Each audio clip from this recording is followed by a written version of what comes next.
नज़म पगली फिदा शिराजी साहब। साहू गोट शराब की पगली, साहू गोट के मैदानों में शाम ढले तो आ जाती है।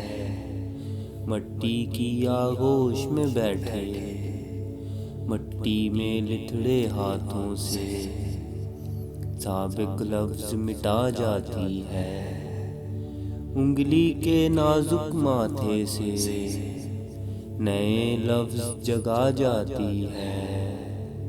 शायद वो तारीख है लिखती अपने बीते सालों की, जिसमें वो एक शहजादी थी ख्वाबों और ख्यालों की।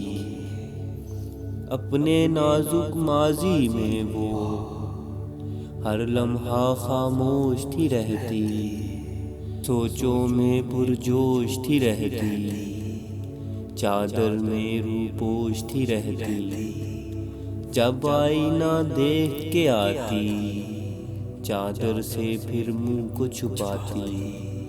हर लम्हा ऐसे शर्माती, कोई उसको देख रहा हो।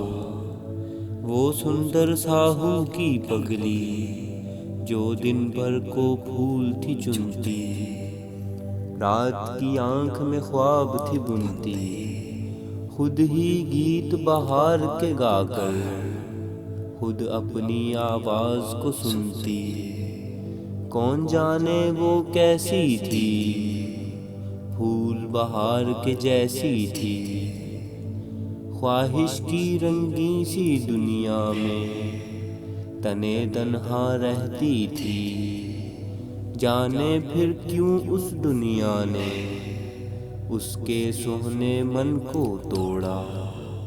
दर्द के सब पैबंद लगाकर उसका रिश्ता गम से जोड़ा। साहू गोट शराब की पगली, साहू गोट के मैदानों में।